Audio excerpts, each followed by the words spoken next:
Keep in mind that once you hit 65 years old, that doesn't mean that you're done investing and saving for retirement. If you live to be 90 years old, that's another 25 years of saving, investing, and growth that you would have. So let's take a look at a spreadsheet to dispel some myths about what's more important, the amount you save, the rate of return, or what you return in. Is it taxable or not taxable? We'll explore some of these questions together and hopefully come up with some answers, and I hope you get some value from the video. What you're looking at here is a Microsoft Excel spreadsheet, and the areas over here in red are the only areas that you can enter things. The purpose of the spreadsheet, is to input certain interest rate returns and certain amounts that you start with and how much you contribute each year. And then at the end of the sheet, it will project out to 40 years how much money you would have approximately if you were to stay with that. So the first column is variable. You can put any return rate over here for the variable. And then the second column here in yellow, this is inflation, an inflation adjustment that decreases the purchasing power of the money that you've saved. For example, if you have $1 million, the $1 million might only have the purchasing power of $300,000 at some point in the future. And these four columns over here are merely just so that you can have an instantaneous comparison of various different returns. So what I want to do over here is, instead of putting any kind of a return, I just want to show how much money you would have if on day one we were to, for the starting amount, I'm going to put here $1,000. There's no additional amount of money is going to be put in there. And as we can see, since there's no inflation rate put in over here and there's no return on your investment, after 40 years, you would have $1,000. But what I want to do is, we're going to take a look at certain types of investments that are bare bones minimums. If you were to invest in an ETF, SPY, which is based on the 500 companies in the S&P 500, there's actually 505. Some of the companies have preferred stock, which is also in there. And the average return on investment going back to 1957, I believe it was, that percent for the variable rate over here, what we are going to do is we're going to put in 10.5% with both the return from the S&P 500 and no other money put in there. $1,000 on day one, you put it into the S&P 500, which is basically about 2 shares, a little more than 2 shares. You would have $50,000 40 years later. And why this is significant is, if you are 25 years old and you just graduated college and you got $1,000 from your parents as a graduation present, and you put that money in there, this here $50,000 at age 65 is a $5,000 income the very next year. You can see how the very next year at age 66, it'll earn about $5,000 a year. Now, let's say that you were, I did want to take a look at the inflation really quick.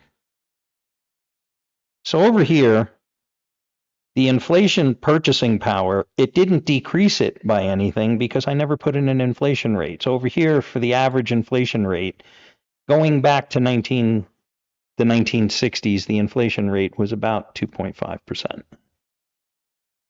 So if we go back here and we look, the purchasing power of $50,000 when you're 65 with a 2.5% averaged inflation rate over 40 years would only have the purchasing power of $20,000. So let's take that into account. And now what we're going to do is we're going to look at these other columns here. If you went into mutual funds, and some of the aggressive mutual funds are 13%, but if you had a 12% return, look at how much higher this is. And this is without putting any other money in other than $1,000 on day one. And that's the power of compounded returns.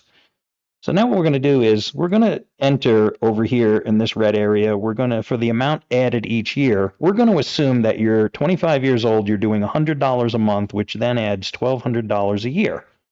Now let's look at how much money you would have after 40 years at 10.5%. Looking over here, you would have, doing $100 a month from age 65, you would have $657,000 in your retirement account. And mind you, if you put this money in and you don't do anything silly like trying to buy it and sell it and time the markets, at the end of 40 years, that 657,000 would give you the equivalent of about a 65,000 a year retirement amount. And you would also add things like Social Security to that. But that's only if it was $100 a month. Now, what if you were starting, what if your year one, let's say that you waited until you were 35?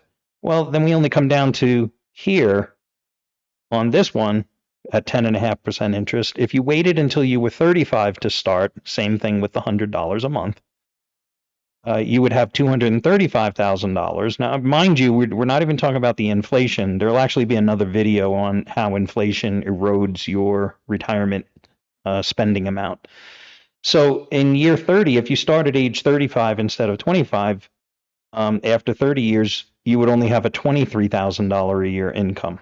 If you started at 45, then you would only have this going on for 20 years of savings, you would only have about an $8,000 income. So let's go back, and now instead of, let's say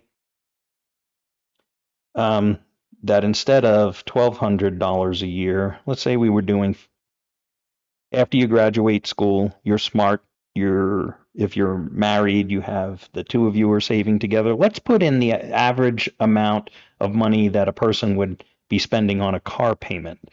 And that's about $600 or $700 a month. Let's just do $500 a month. That's $6,000 a year. Now let's look at the savings from 25 years old to 65 years old. You would have over $3 million in there with a $300,000 a year income. That's how much your car payment is costing you.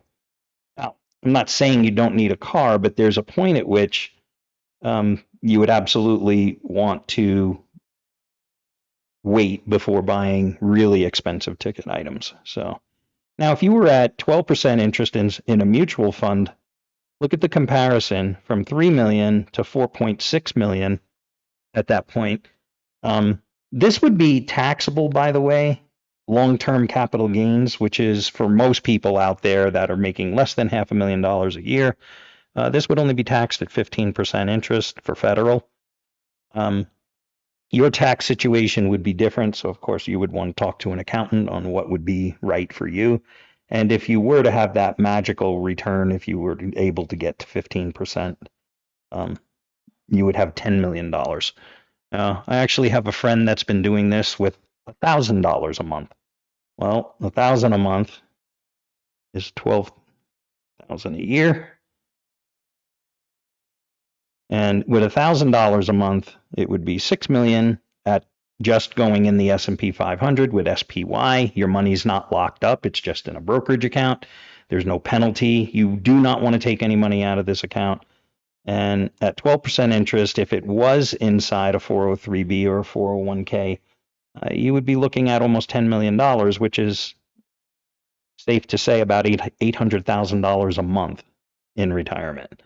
Now, I didn't talk a lot about the inflation adjustment. Right now, let's say they didn't get in front of inflation and it stayed at the currently as of the making of this video, 4%. Notice how the purchasing power, even at 4%, the purchasing power of $6 million is about a third at 4%, because that 4% is reducing your 10.5% to an effective return of only 6.5%. So playing around with this, you could have a lot of insight. And although a lot of people out there can write this program for themselves, it took me a number of hours to put this together. I've posted this to my Patreon page, and it's only $3 to become a member. You can become a member using the link down in the description. You'd really be helping out my channel. If you haven't already done so, please like and subscribe. The number of videos that I post is going to be expanded. And I promise you that you'll see you'll hear and see information in my videos utilizing some variables that other people posting similar content did not consider, specifically how inflation changes your purchasing power. I just wanted to go leave you with one thing. So let's go back to the $1,200. So if you were doing the $100 a month, which is doable for just about everybody, and it's still 10.5% interest, just buying ticker symbol SPY in a brokerage account. As long as you don't sell, there are no taxes until you do draw the money. If we go down to the end over here, notice that it's 1/3. So next time you're pointing the finger at the Fed thinking, oh, they're raising interest rates and it's hurting the public, keep in mind, back when it was 9% interest, these numbers can start looking dismal. So if you like to play around with it, this spreadsheet's on the Patreon page.